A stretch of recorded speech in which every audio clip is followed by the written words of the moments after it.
All right, well, welcome. We are going live right now to talk about book number 2 in our Duck Buddies World series, which is going to be called, working title is The Horny Yeti and the Purple Spaghetti.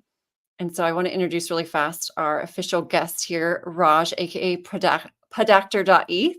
So, Raj, we've seen you before on a past episode that we also put on Copy That Pops talking about Duck Buddies, which is the Duck Buddies, The Secret Clubhouse, which is the first book here.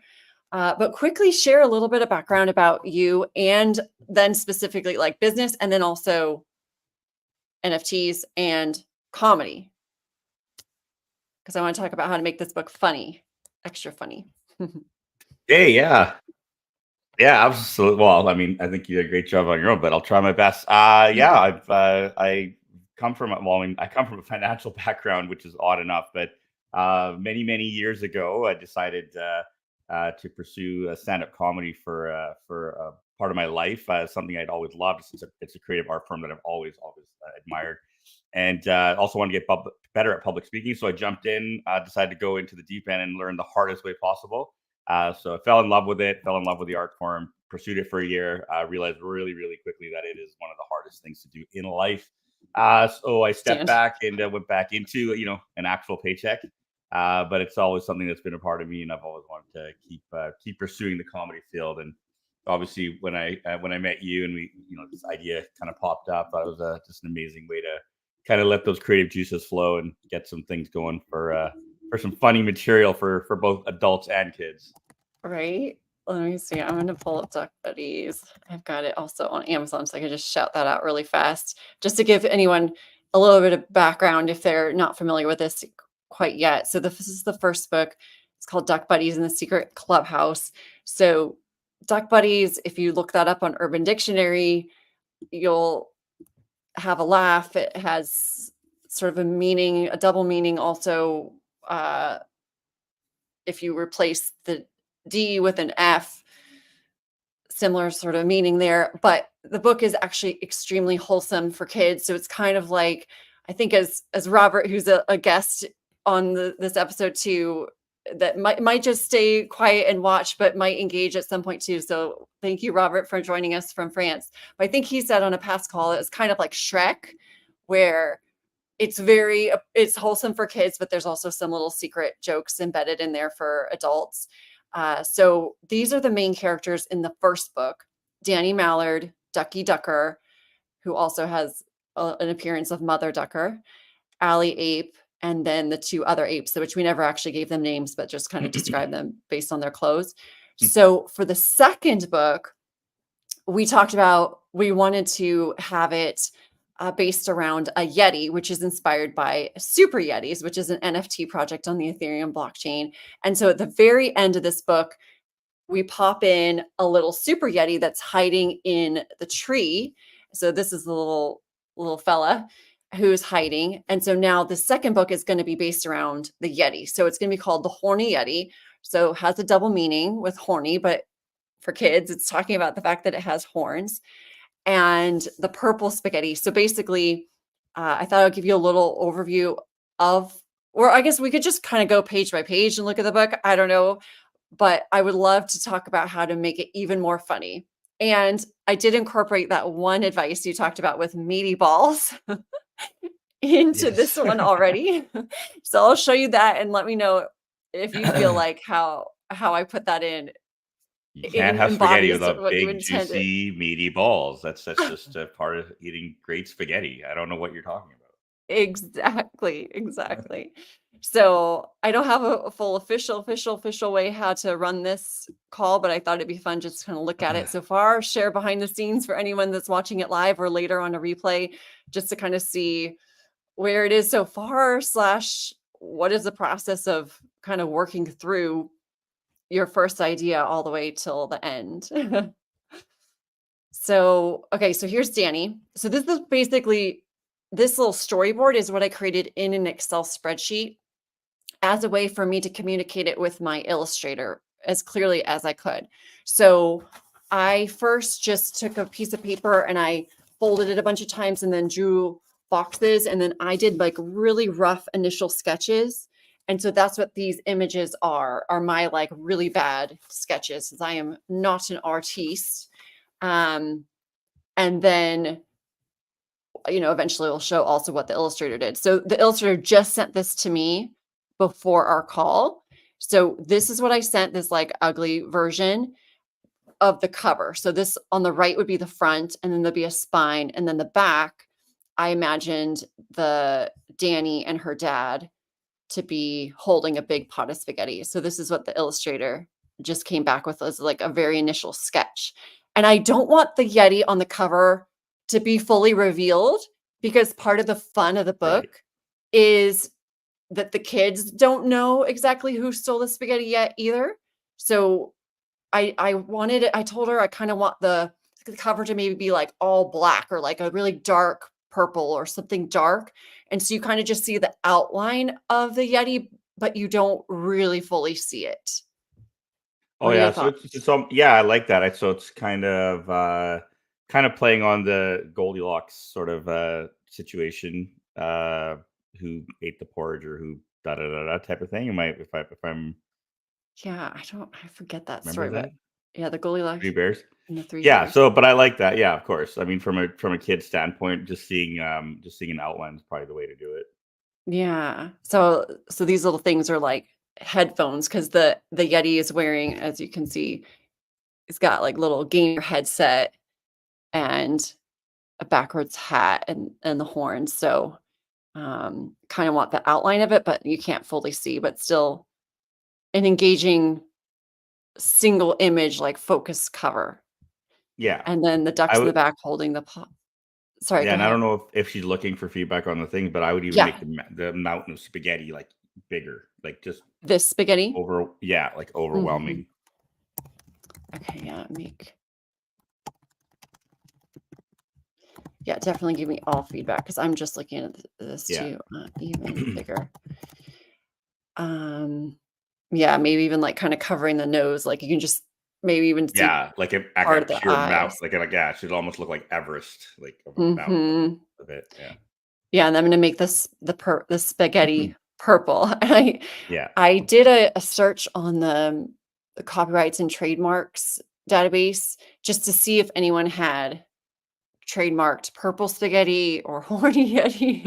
And I didn't see those yet, but I wanted to show, because it doesn't have to be purple. I can make it green spaghetti or anything, whatever is the funniest. I But don't think anyone would have the audacity to name a kid's book The Horny Yeti. well, even if someone had that and they were using it, like Yeti coolers. I mean, that one, Right, yeah.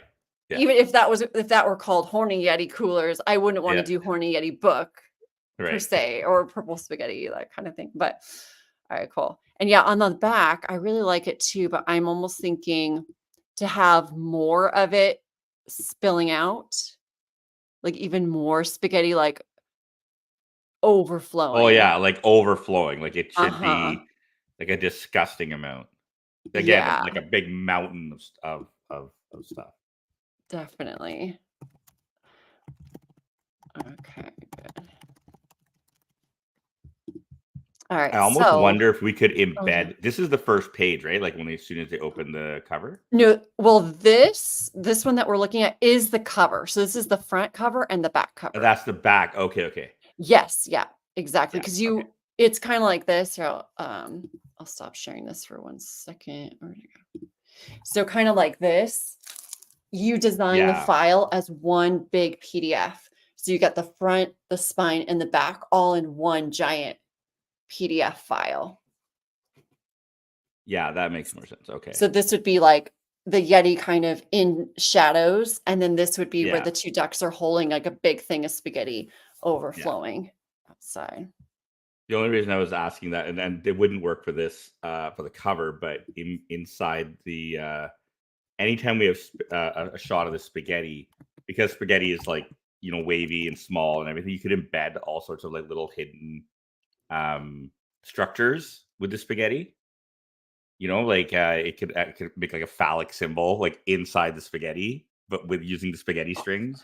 Like nobody, like you would have to really look for it type of situation. That's so Disney. Like when they Yeah, like yeah. had Yeah. in Lion King, like, In is expressed. Aladdin and The Lion King. Yeah, exactly. Uh-huh.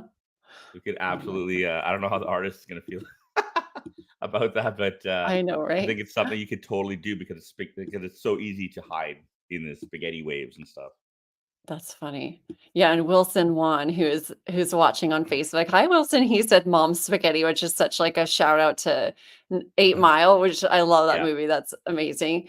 And it's funny because I did have it as Dad's spaghetti because I also am really bothered by gender stereotypes. So I try to flip it when I can. So I wanted the main character to be a female and then the dad to be the one in the kitchen cooking.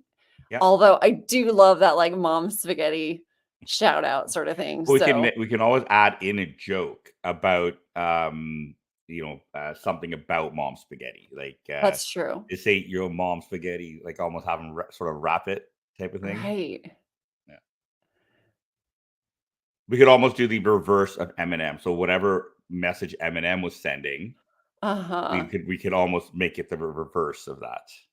That would be fun. Yeah. Okay, let's keep that idea to incorporate that later inside the I love that. Oh, and I want the dad to be wearing an apron. So the dad's gonna keep this little shirt and tie on, but have a little apron over it. So I would love your ideas too on what to put on the apron, like kiss the cook or something like that, but like funny and it could be borderline Well, inappropriate. this I think that's the perfect spot to actually have something like around the meatballs. I Like love meaty balls. Yeah, I love meaty balls. I don't know if you remember, there's a really famous South Park episode from when they first came out, like their first season or two, when they were super controversial. Uh-huh. They had this character called a chef, and he had this song that was super popular called "My Chocolate Salty Balls," and he was like a big, large black man, and that was his Oh, secret yeah, chef. recipe. Yeah, Yeah, chef. his chocolate salty balls song. Oh, And, I mean, it's just, like, so blatantly in your face innuendoed, right? The entire song and episode, but that's something you could put on the apron too, like, put a big plate of meatballs and have something in there, like, like "Your mom loves my meatball."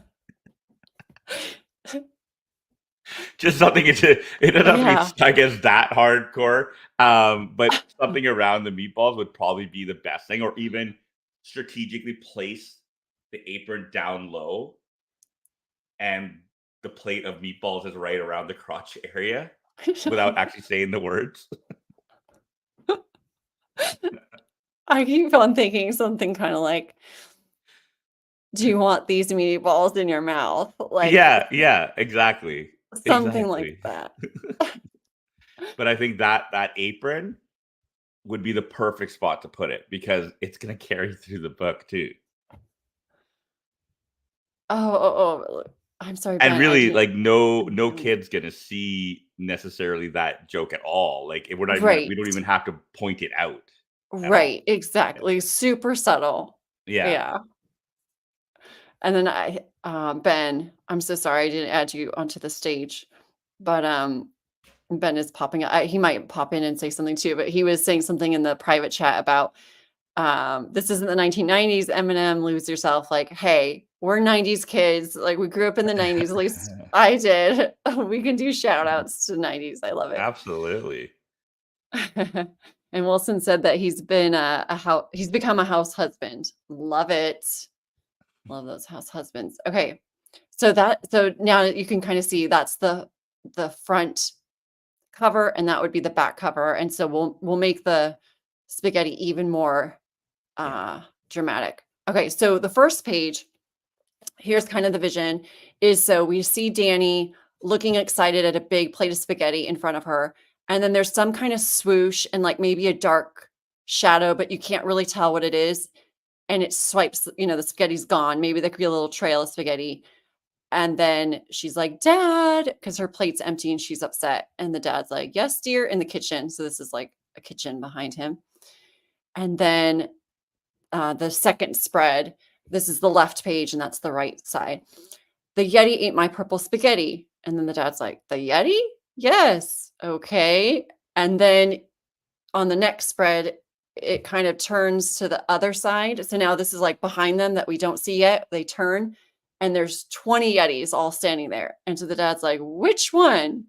Which Yeti? And so these are all different Yetis with different fur, different characteristics and things. And so I know, Raj, you have like 30, 40 Yetis or something to pick 50, from. 50, 50. 50 I Yetis. I am one of the largest holders of Yetis in the world.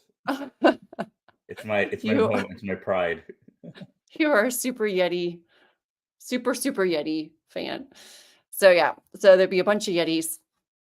They say which one, and then Danny would say, "I don't know, but it had red fur." And then the dad's gonna say like, "Kiss the cook," or he'd be like, "Taste my balls," or something. I don't know. Yeah, yeah. And I had a then question come up oh yeah, from Hey Carl on Instagram. He's asking, so this is like uh-huh. a kid's book, but also for adults. So yeah, yeah, that's exactly it. It's actually to make it funny to read to kids, but the kids wouldn't understand the jokes unless you have some very, very advanced kids.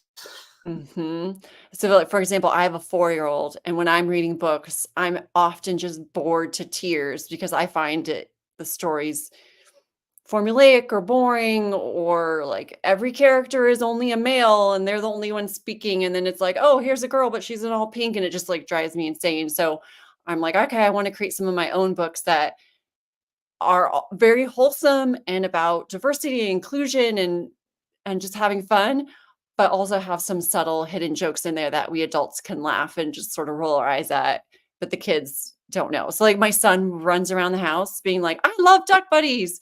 Where's the horny Yeti? I love horny Yetis. And it just like kind of makes me secretly laugh, even though it doesn't mean anything other than mom's books, you know? Okay. He said, "Hey, Carl So says sexual innuendos for the win." yes, exactly, Carl. Thank you. All right, so I'll totally, I'm not at the stage of like really perfecting the copy. This is just such a rough draft. It's kind of like the way that I started doing this is like just get the illustrator going, but show her where I want her to leave some space where I can put in copy and text. Because last time, for the first book, for the Secret Clubhouse Duck Buddies book, I didn't really leave space. And so on her first draft, I was like, oh, shoot, I have nowhere to put the words unless it's going to cover up some of the action. So I kind of learned that this time. So I'm like, let me just put like big speech bubbles where we can have space for the dialogue. But if you have any feedback on the dialogue, like I definitely would love to talk about that and make it better or just make it more fast paced or silly. So basically on here, it's just them saying like, let's use our detective skills. And then um, they're going to be like, okay, if you do not have red fur, please adjourn to the library or something. Of course, no one could hear my silly Yeah, English accent. So we might have to be like, please go wait outside or something like that. And so I'm going to have her have like 10 Yetis walking out, but then 10 stay. And then 10 of the Yetis that do stay, they all have red fur. And some of the super Yetis are like half and half. So some will have all red fur, some will have half red fur. And then, so it's kind of keep on narrowing down. And then what else do you remember? And then Danny will kind of think it liked to play video games. It's a lot of kids like to play video games because I'm trying to think too, like how to word it to make kids go, oh, I do too. And then they'll say, all right, if you are not a gamer, please exit. So then all the Yetis that don't have the headset on will leave. And then the 5 that stay will all have red fur and gamer headphones on. And then which of you ate my purple spaghetti?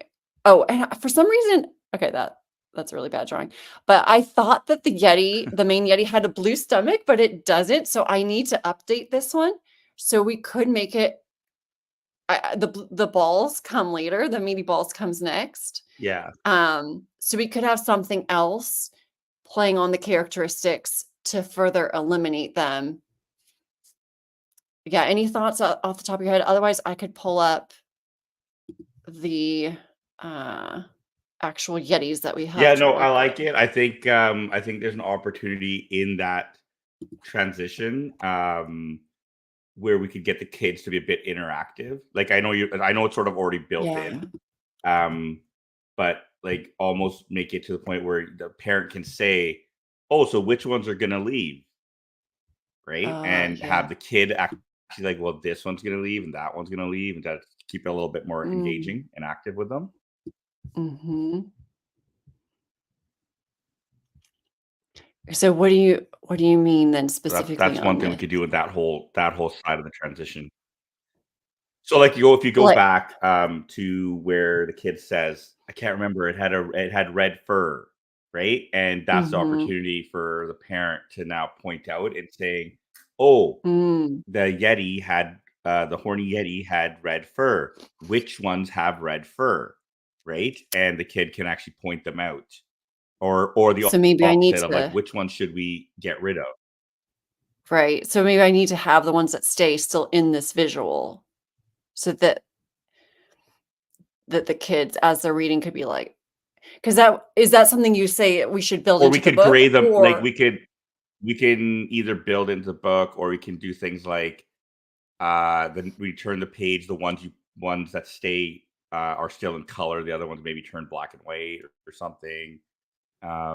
It's just something I'm trying to think of a way for the kid to be engaged with, and saying, instead of just saying, the kid says, I can't remember, it was, the duck saying it, the Yeti was red, then turning the page, and then the other ones are leaving, versus the kid actually picking out and Mhm. then going to the next page and say, okay, let's see if we got all of them right, etc. Right. Because what I'm thinking of, like, maybe the easiest thing is I could and I this is something I could even do in the Photoshop, like, if she leaves enough space, like, I could just take, like, screen capture of the Yetis that are still there and kinda put it in or have her do it, put it in, like, a little thought bubble so that it's visually referenced right here. Yeah, I'm just trying to think, like, I also don't wanna add, like, a billion more pages, otherwise it's gonna get so much yeah, bigger. yeah, Although we can also break some of these into more like comic book threads. So like her thinking doesn't have to take up the whole right side of the page. Like that could just be half yeah. and we could have two different things. Or you could just leave exactly how you have it, and actually it add, we can make it like a mystery book where because you said, let's play detective, right? Yeah, And the kid can exactly. actually play detective, and have little instructions at the bottom saying, so which ones should we eliminate, and da da da da, and then you Right. turn the page. Yeah. Okay. Yeah, so I could have her like keep the Yetis on here and then like it could just be a direction like so which one point to the ones it could even be like like those magazines, like highlights magazines used to get where it wouldn't be dialogue, but it would be like a direction to the kids. Like, kids, your turn. Yeah, Which Yetis did not steal the spaghetti? Like, point them out with your parent or whatever. So I could add in like a little exactly. instruction on there. Or I could put like a detective Yeah, symbol. And every time they see the detective symbol, that means like they have to apply the new information that they learned, sort of thing. yeah, yeah. I like that too. So yeah, you have a little, um, Like up here, it's like use a a little detective magnifying skills to glass figure it or out. something or whatever. Yeah, That's cool. I like that. All right, cool. yeah, and that would just, All like, right. every time there's a clue given, they're actually Yeah. engaged as to, okay, now let me use this clue Mhm. to, deduct. Get it? Deduct. Oh, yeah. Deduct deduction Yeah, work. deduction. Oh my gosh. Way before I even wrote Duck Buddies, my son's got a bunch of stuffed animals and he's got 2 ducks, and I used to refer to them as the duck detectives. And I would just, like, make up these stories about duck detectives and, sometimes you go driving and your kids get bored and they're just, like, being crazy, and so I would just make up stories, be like, "Oh my gosh, did you see that?" Like, when we drove past the lake with some ducks, And he was like, what? And I was like, you won't believe it. Someone stole the cake from the squirrel. And he's like, huh? And I'm like, we have to see those ducks. They're the duck detectives. The duck detectives are going to figure out who stole the cake from the squirrel. And I would just make up this story about they would like follow the crumbs and then they come across a dragon and the dragon stole it, but the dragon didn't mean to. They didn't realize. And like, I don't know, I just made up a story just to entertain him. And we used to call it the duck detective. So maybe even I could Yeah, kind of there's seed that like, hey, you need to be a duck detective, Danny. Like put on your duck detective thinking cap or something. And then that could be a future book, The Duck Detective, exactly. where it's seeding that.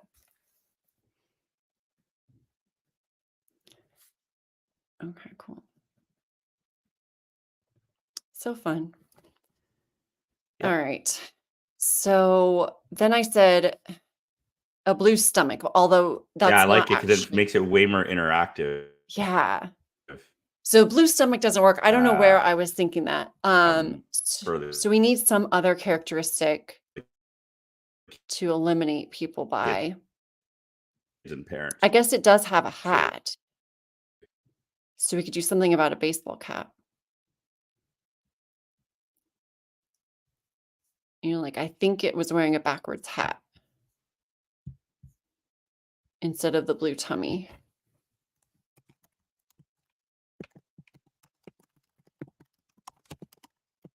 And then that could eliminate. So then 2 would leave and there'd be 3 left.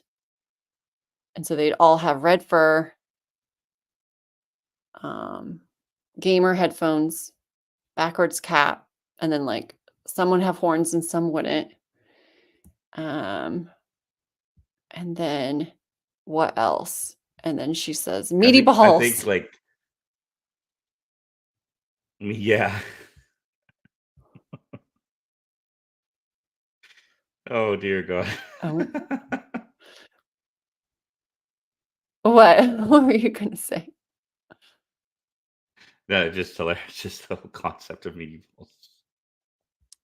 The meaty balls. Just so Really funny. fast. So Wilson said, I forgot I can show comments on the screen. He asked if I have any kids cartoon shows that I watch or using for inspiration.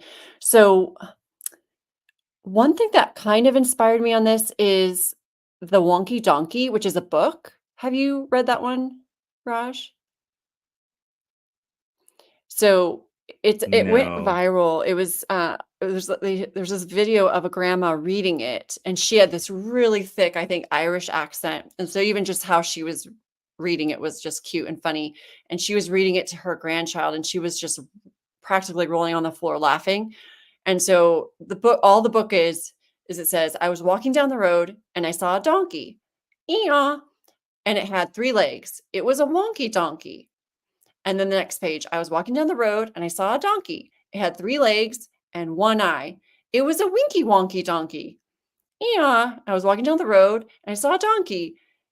It had just gotten up early and didn't have its coffee yet. It was a cranky winky wonky donkey. And so the whole book goes like that, where you just keep adding words. And so by the very end, it's like he was like a linky linky honky tonky winky wonky cranky donkey. And it's just this really cute long phrase. And so that sort of inspired me on this, in kind of like just adding on details about the Yeti versus the donkey, um Yeah. in a different way, but just kind of like, and maybe even we could have some summaries as we go too. So it could be like right here on the left side of page 8, it could be like, okay, it had red fur, it really liked to play video games, it had meaty balls, what else? So kind of like keep reviewing the words, keep reviewing the characteristics until we get to the very end, type of a thing. I also love the pout pout Yeah, fish. and I don't know, like for for me, Wilson, I'm a huge what Let's say it again. You kind of cut out, Rush. You're a huge what fan? we still there? There you are. Yeah, sorry, I'm having a little bit of. I'm a big fan of the adult animated series, like the South Parks, the Family Guys, American Dad. Mhm. Uh, I think there's just so much humor you can add into animated series. Uh, Mm. that you can't get away with it in live. So I am a huge fan of all of those Seth MacFarlane, Trey Parker, Matt Stone Mm. produced type of animation. Mhm. Yeah, Rick and Morty, Wilson said. Yeah, Solar opposites. I've never seen I don't know about the yeah. There solar was opposites. I wouldn't call it even adult humor, but back in the day, if anyone remembers Pinky and the Brain, Oh, yeah, for I don't sure. know if that. Yeah, We're like going that to take was over the world. exactly what are we gonna do today? It's the same thing we do every day, See. to take over the world. Yeah. And you like I think they're just so underrated. I know people have their views on them that they're just you know trashy or whatever. But I mean, most of the writers and producers of that show are like Harvard grads and very intellectual people. Like it's really hard, despite sounding like toilet humor, is actually very hard to do. Right? I know. I feel like getting everything to rhyme on this one, I went away from rhyming this time, was so hard. Yeah, And to make it funny, like wholesome, funny, and rhyme with jokes and NFT references is like, whoa, it's, you know, yeah, no easy task, but it's fun. Oh, Robert said in uh, the private chat, I don't think it's public. He said, "I love the back end process on how you came up with the next character book, the Duck Detective." Very cool. Yeah, it's so fun to like just document this and just tell the story of all of it and just like have fun and see where things go. All right, so what else? Meaty balls, and then the dad's like, "Huh?" And so then you turn the page and it shows the Yetis all holding out their hands. And so two of them will have meaty balls, have holding meatballs. Although, um, I mean, I yeah, don't eat meat, so I make like vegetarian meatballs. And then one maybe will be holding some purple cauliflower or something. Or I even yeah. thought like it could be holding a cucumber or something, but Oh, 100%. No, absolutely. Like, it should be obviously a cucumber or banana or something like that. Like, it shouldn't be like us trying to, yeah, like, maybe banana because that will harken back. yeah, yeah. But yeah, or But and yeah. no, you know what you need? I know, like, we got to use the eggplant emoji. Oh God. We have to. Like, Laura, we have to do it. Okay. It's like the Okay. most obvious thing. I didn't even think of that. I was thinking about melons, Yeah. Yeah, but you can do yeah, melon. or a Well, so peach. think of every emoji that's used in a dirty way. There's a peach for Yeah, booty. There's the eggplant, right, for the phallic symbol. I don't know what else melons. People use I think the melons or something. Or boobs, I can't remember what, or beach balls or something. I can't remember, but boobs, yeah, yeah. So right? like, let's use any of the emoticons that are just famous for that kind of stuff and just use them. Well, I mean, it's purple spaghetti, so eggplant seems really appropriate because it's purple. Yeah. Again, it's like any adult's gonna understand that, Oh, but well, no also kid's gonna get it. it had blue balls. It could be blue balls or Yeah, meaty balls yeah. or both No, I'd go meaty. It's just it's meaty balls. it Okay. fits the spaghetti theme, right? Right, because the only thing I was Um, thinking is I could yeah. make meatballs that were blue on top of the purple spaghetti, but Yeah, we could do that too. We could do that too. Or you could just literally hide them again, someone holding blue balls as the later. elimination. Yeah. Okay. And then, the dad's like, Or "Oh, you could actually add the joke. Actually make if you want to make it oh, more blatant, okay." you could leave when when you're eliminating and there's still that one Yeti standing there with the blue ones, and you could actually make that joke in there and be like, wait, that doesn't look right. That's not meaty balls; those are blue balls. Like, actually Uh-huh. make the joke if you want to make it more in Right. your face. Right. You'd have to add an extra frame, but if Right. you really want to push the envelope on the joke, that's where I would take it. It's like that one Mhm. oddball Yeti still standing there. Everyone else has the meaty balls, and then there's one just holding these blue round balls, and the detective has to say, "No, not you. Those are not meaty balls. Those are blue balls," and Right. have Oh them leave. god. Right. Oh, right. Interesting. Yeah, so, like, even there could be 4 Yetis left. 1 can have an eggplant, 1 can have blue balls, 2 can have meaty balls, and they can say, yeah, like, only the eggplant one leaves, and it's like, "Wait, your blue balls aren't very meaty. You gotta go Yeah, too." yeah, yeah. Just something that we can actually reference the blue balls in their hand. Yeah. Trust The me, it only other would thing we just could do, yeah. Sorry, go ahead. that's the one that would push it. That's the one that would push. Right. Yeah, and then, like, a more subtle one is later on in the book soon, we'll see that all the Yetis come back. So I could just have a Yeti holding blue balls later, just as, like, a visual joke that adults would have to look for, you know what I mean? Yeah, yeah, absolutely. You can throw that in there. I just don't know if they'd get it. I don't know if it's like if it's so blatant enough. Like, I feel like you have to spell this one out.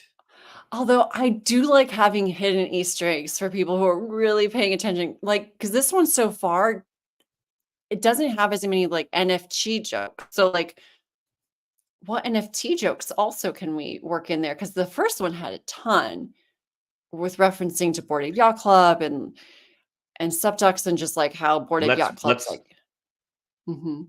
yeah, let's make fun of the NFT environment. Like, we can Right. actually put something in there like So how yeah. we could it doesn't even have to be an NFT. Like, we can almost make fun of something a Yeti has. Be like, that used to be worth a lot of money. It turns out it's just whatever now. It's what I don't know. Like, we could make fun of it, the whole thing. Like, it's just a JPEG. Okay. I just thought of a way coming up. So, as we'll see, here, let me kinda let's hold that thought and let me jump to it in the story. So, what I've got so far is basically like, okay, we're down to 2 left, and then Danny's, like, thinking about it. It had horns. The horny Yeti ate my spaghetti. So that's, like, finally how we realize, like, it's the horny Yeti or whatever. And so then Danny's like, "Why did you do it?" Yeah. And then the horny Yeti could be like, "Well, I'm hungry." So right here, we could make the joke of like, I lost all my money or something like having to do how with, like, the Yetis just went to the floor. And so Yeah, Yetis don't yeah. even Like, I have lost enough all. money to buy food Yeah. kind of thing. Yeah, yeah. Yeah, you could actually say that'd be hilarious, actually. You could say, "I lost all my money buying these silly JPEGs on the internet." Uh-huh. I lost Or like, "I or lost all my yeah. money buying silly cartoon monkeys." Mhm. Buying yeah. And I'm trying to think of how to, like, put it into words for the kids to get it. Buying, yeah, pictures of monkeys on the internet. That's funny. So then I was imagining having her draw all the other Yetis that had left kind of peeking in through the door. And then Danny and the dad kind of have a quick talk and they say, "Go get all your friends." And then Yeti's like, "Okay." And so it shows Danny and the dad cooking a bunch more spaghetti, and all the Yetis are kind of watching. And then everyone joins at the table. So they all sit down to eat big pots of purple spaghetti together. Yeah. And then, like, food tastes better with friends. You're welcome anytime. Bon appetit. And then at the very end, I thought she could sneak in a moonbird. And then, like, the next book could be about moonbirds.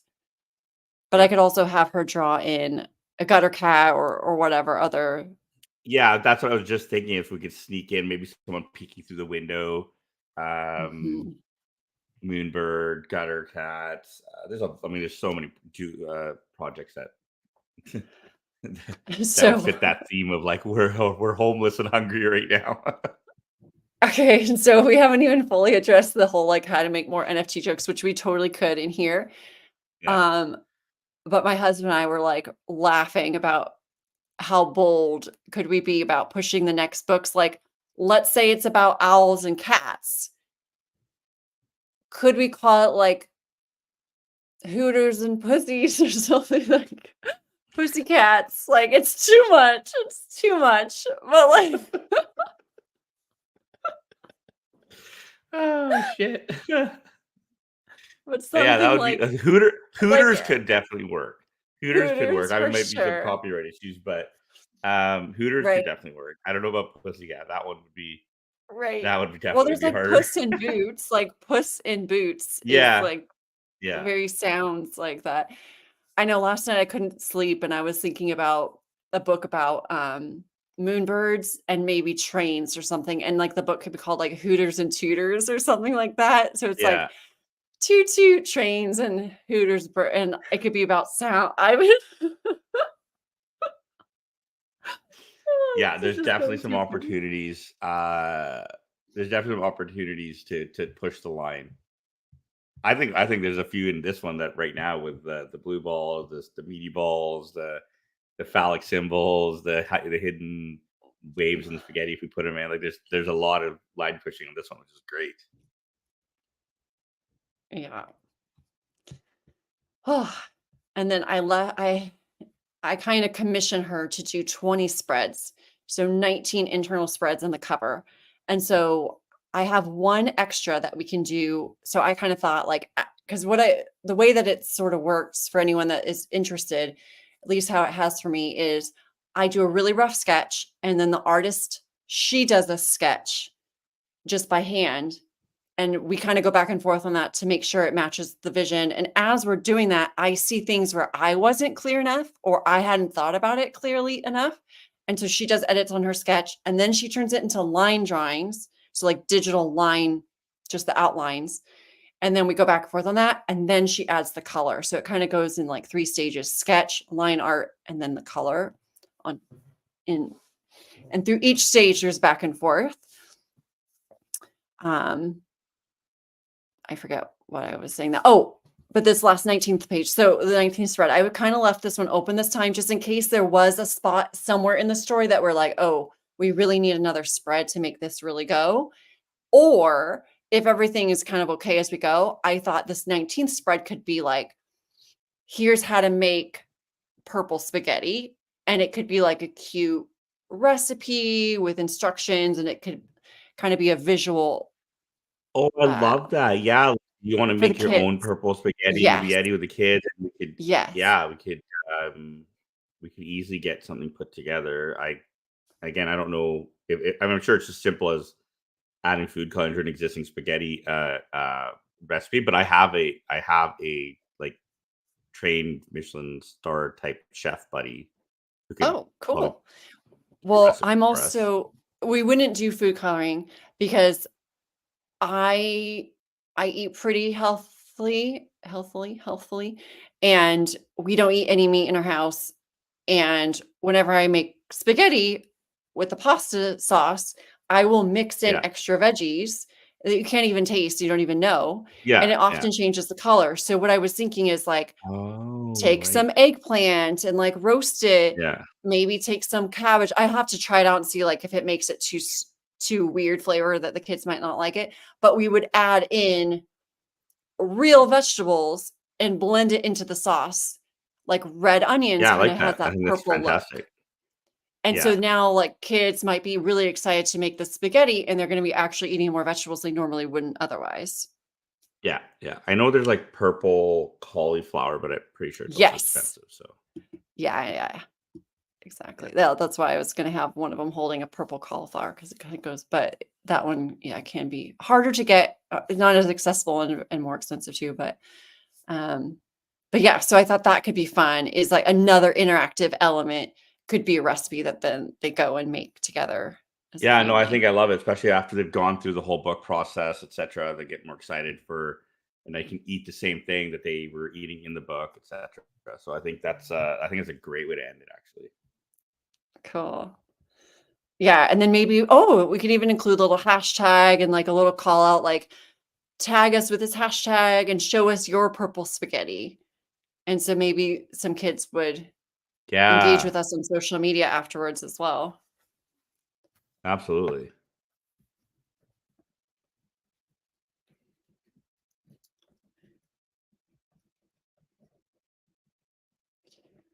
I wonder how we could work in Wilson's asking if we've ever Oh, tried using Yeti. AI.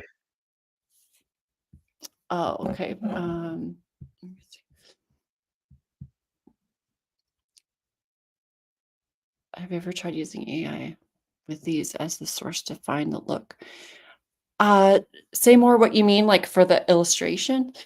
When I first wrote the first one, so I wrote Duck Buddies, the first one, in the fall of 2022, and, like, all the AI stuff wasn't like it is now. And then in 2023, I finally was like, "Crap, I need to get this going," especially before VCon, Gary's conference. We wanted to bring, like, at least a rough draft there. And I did try to play around with AI, and I even just gave it prompts like a white duck with a green head feathers for Danny and green turtleneck. And I mean, it just gave me absolute nonsense. Like it couldn't follow my instructions. Yeah, how you can animate it with AI now. Yeah, it's probably better now. I'm not super pro with using it and getting it to actually look the way I want it to look, but that would be cool eventually. I've tried some AI with illustrative stuff. Yeah, It's it's still still a not little. quite there. And I think the artist that has been commissioned, she's just done a phenomenal job. Yeah, Um, she's so good. that And super yeah, reasonably like it priced. really, yeah, I know, like, look at those illustrations, like, yeah, it's so good. Yeah. Yeah, so there's, like, a little Yeti at the end hiding in the tree. Yeah, and actually remember in the last one, I ended up adding a treasure hunt, so I probably should do that again, um, because that's fun. So it's like people can just expect to always have a treasure hunt and, like, a recipe or something extra added. yeah, It's not yeah, just a story one and done, but you can continue to engage with it beyond that. yeah. It's a little harder on this one because we're not like outside with a bunch of stuff to hide. But I mean, you can easily, like when there's a crowd of Yetis, you can hide in Oh, yeah. a gutter cat like in the midst out of nowhere, Right. or like a moonbird hanging Or off the even, like, here ceiling. while they're eating, it could just be, like, a gutter cat just, like, licking up some milk in the corner or something, like, Yeah, yeah, yeah, yeah. No, gutter cats are cooler than drinking milk. oh, I don't know. I don't have gutter. That's true. They're Or a gutter, gutter. gang, Oh, gang. that's true, like, if we have a window, we could show, like, a gutter cat, like, spraying graffiti on a wall or something. Is that what they do? I don't know. Exactly. That's how you. There you got it. Now you got the vibe of the Okay. community. It's all about the gutter. It's all about gang, gang. Gotcha. Yeah, because this one pretty much all takes place inside the kitchen slash Yeah, dining room area. Um,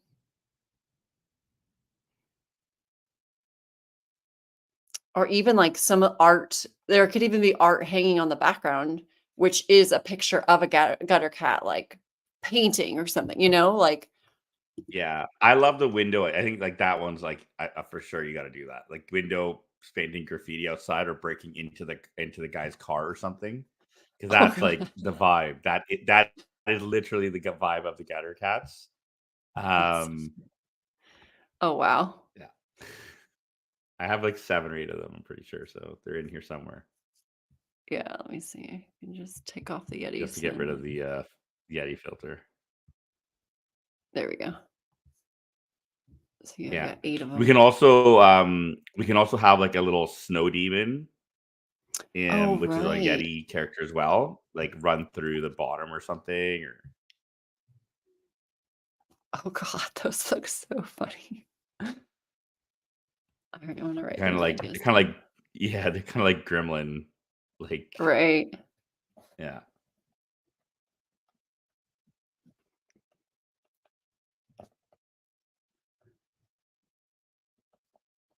That's cool.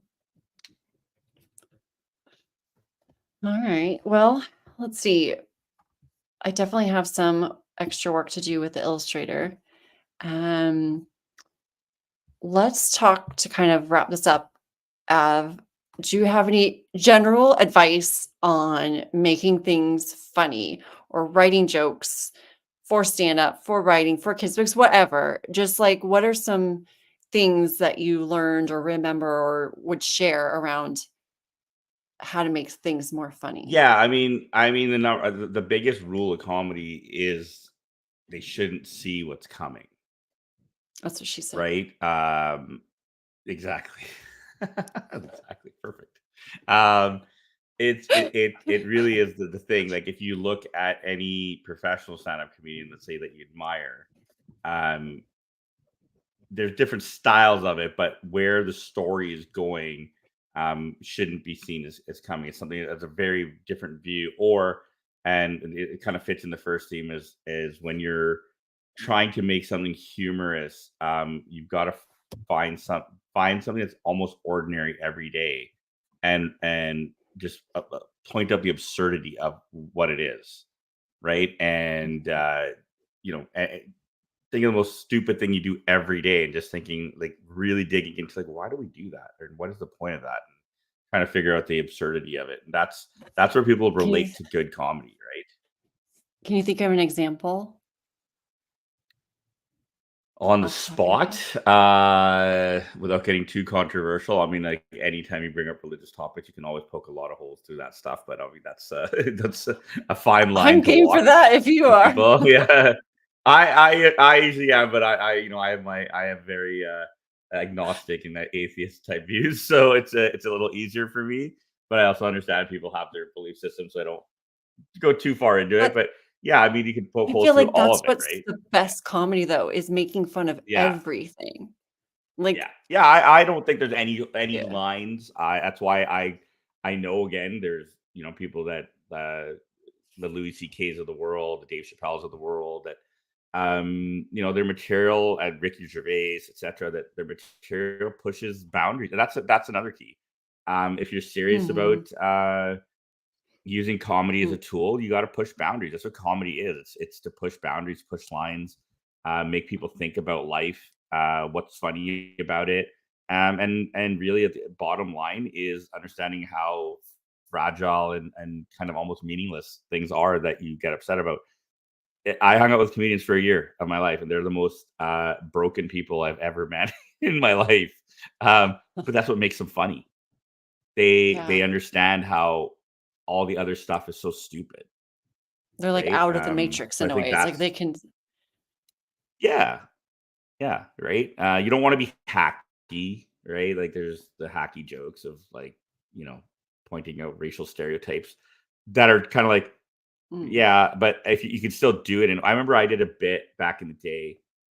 I did a bit where I can't remember how it led into it, but the joke was simply, there's this one race of people you 100% and they never want to meet in a dark alley. Like, we're not trying to be racist, but we all know what we're thinking. We know it. Let's not even try to kid ourselves.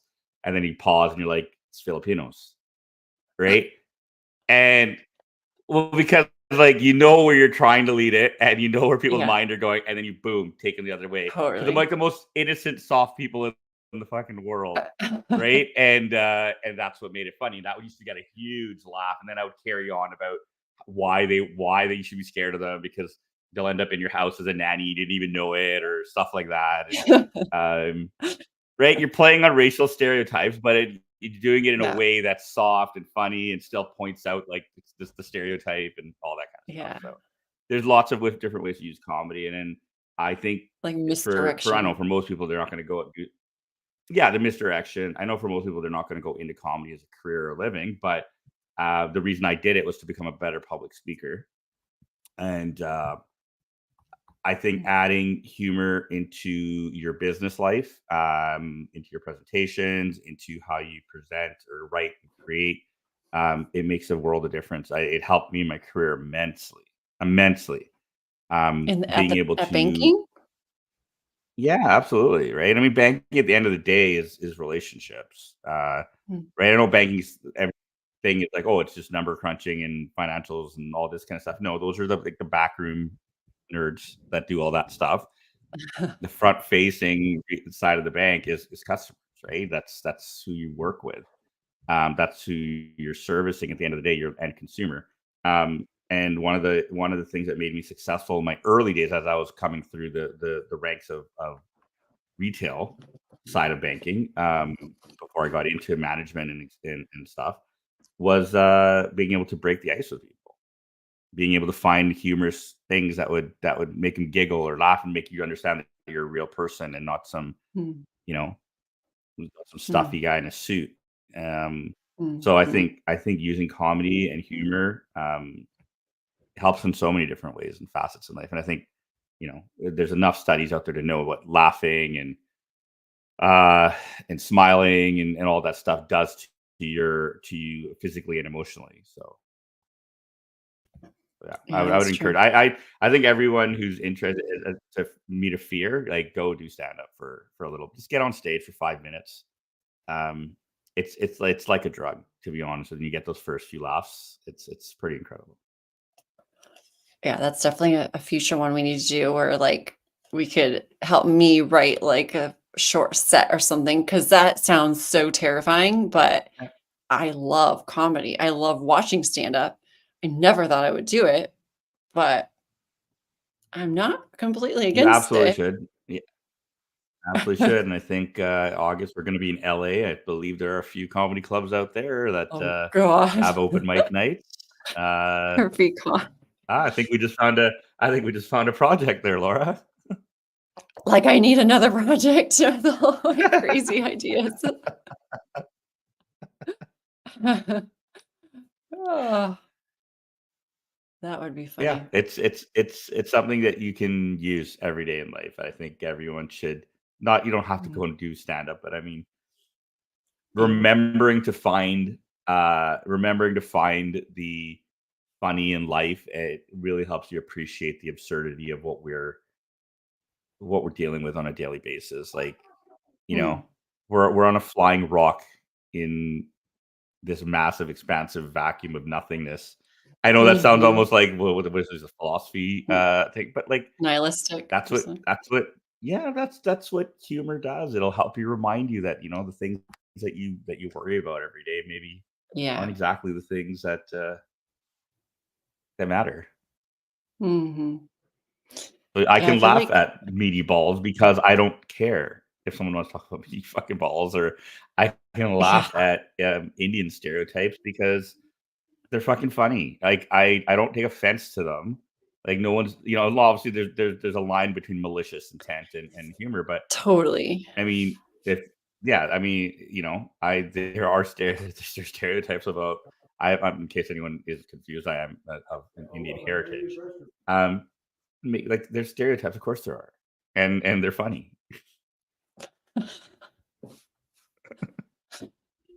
Totally. Oh my goodness. Yeah, we were watching Tosh Point oh recently, and I feel like he does a good job of just, like, just making fun of everyone and everything, just ripping into it. But, Yeah. like, even, like, he'll interview people in person, and he's, like, straight up, like, making fun of them to their face, but in such, like, a playful way that it's endearing and, like, it's not malicious. So it's like you can just feel that Yeah. intent behind it where it's like, yeah, I don't know. I love comedy. Yeah, I And just think, oh, I go mean, we ahead. don't, I don't want to lead into a political discussion, but I mean, it's just people. take things very, very seriously these days that I think helps create some of the animosity and the Mm, nastiness we see in the world today. It's kind of like just it's yeah. silly to me. Well, that's why I think that people should be required to live abroad, even if it's in a similar speaking nation, just because it so breaks open like the paradigms of what you've been socially conditioned to think is right. And I'm even talking about little things you wouldn't even that don't even fully matter as much. But like I studied abroad in Germany, and it's funny that you also lived abroad in Germany. And this was in 2001, Yeah. 2002. And I walk into the kitchen and there are 4 different little trash cans. And I'm like, "What in the hell is this?" And they're like, Mm. "If you crack open an egg, you put it in this one. If you have plastic, you put it in this one. If you have the," and I was just like, my first thought was like, "Who takes the time to do this? This is so dumb." Slash, Yeah. isn't there someone whose job it is to do this? Like, typical American preconditioning, whatever, right?